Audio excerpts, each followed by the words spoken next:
किसी जंगल में टुनटुनी चिड़िया अपने 2 बच्चों के साथ रहती थी।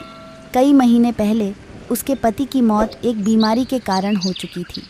जंगल में बारिश का मौसम शुरू हो चुका था। हे भगवान, जंगल में मूसलाधार बारिश हो रही है 2 दिनों से। घर का सारा राशन पानी भी खत्म हो चुका है। मेरे बच्चे भूखे हैं। अगर आज मैं अपने बच्चों को भोजन नहीं दे पाई तो हमारे बच्चे भूख से तड़प कर मर जाएंगे। चाहे जो भी हो जाए, मुझे कहीं ना कहीं से भोजन का इंतजाम करना ही होगा। टुनटुनी हरिया तोता के घर भोजन मांगने के लिए जाती है। हरिया भैया, ओ हरिया भैया, दरवाज़ा खोलो, मेरे बच्चे भूखे हैं। बारिश में भोजन लेने भी नहीं जा पाई।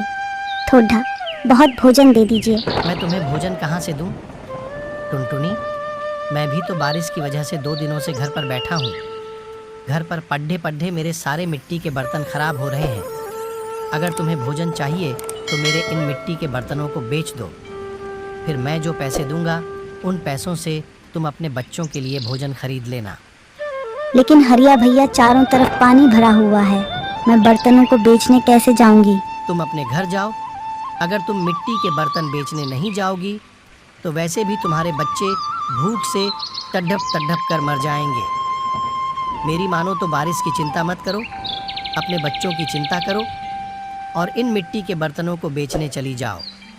बारिश का मौसम है, मिट्टी के बर्तन हाथों हाथ बिक जाएंगे। ठीक है हरिया भैया, आप कहते हैं तो मैं बर्तन बेचने चली जाती हूँ। टुनटुनी मिट्टी के बर्तन लेकर बारिश में बेचने के लिए निकल जाती है। मिट्टी के बर्तन ले लो, मिट्टी के बर्तन, सस्ते सस्ते बर्तन ले लो। टुनटुनी की आवाज़ सुनकर सुंदरी कौवी टुनटुनी को आवाज़ लगाती है। अरे वाह, इस बारिश में तो मिट्टी के बर्तनों में खाना खाने में मजा आ जाएगा। अरे वो बर्तन वाली, इधर तो लेकर आ। पक्के तो है ना? हाँ बहन जी, ये बर्तन तो बहुत मजबूत हैं। देख लो ना, खुद ही बारिश में कैसे टिके हैं। आप एक बार खरीद कर तो देखिए। इस बारिश में मिट्टी के बर्तनों में खाना खाने से सेहत बनी रहती है।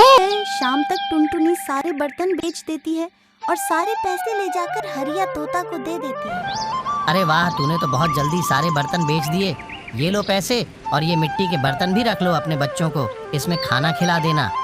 टुनटुनी पैसे और बर्तन लेकर वहाँ से चली जाती है और रास्ते में अपने बच्चों के लिए खाना ले लेती है। और जब वह अपने घर पहुँचती है तो देखती है कि उसका घर वहाँ पर है ही नहीं। तेज बारिश में उसका घर टूटकर बह गया था। दोनों बच्चे पास के पेड़ पर बैठकर रो रहे थे। मम्मा, अपना घर बारिश में टूटकर बह गया। बच्चों, तुम लोग सुरक्षित तो हो ना? तुम्हें कहीं चोट तो नहीं लगी? नहीं, हमें चोट तो नहीं लगी, लेकिन हमारा घर बारिश में टूटकर बह गया। अब हम लोग कहाँ रहेंगे मम्मा? अब तुम लोग घर की चिंता मत करो। लो, मैं तुम्हारे लिए खाना लेकर आई हूँ।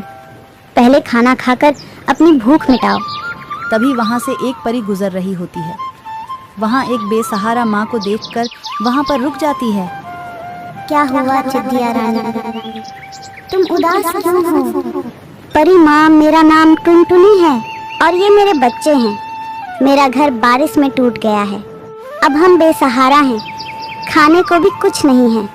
उस बेसहारा माँ की बातें सुनकर परी अपनी जादुई शक्ति से कुछ जादुई मिट्टी और बीज देती है। टुनटुनी जादुई मिट्टी में उन बीजों को दबा देती है। 2 दिनों बाद जब बारिश बंद होती है तो वह अपने बच्चों के साथ उस जगह पर जाती है जहाँ पर उन जादुई बीजों को दबाए होती है और वहाँ देखकर आश्चर्यचकित हो जाती है।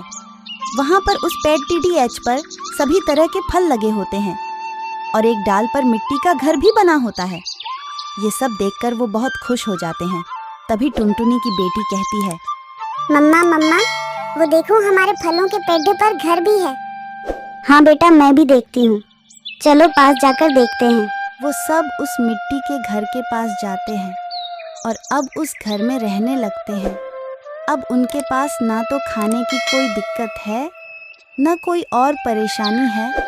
अब सब खुशी खुशी रहने लगते हैं।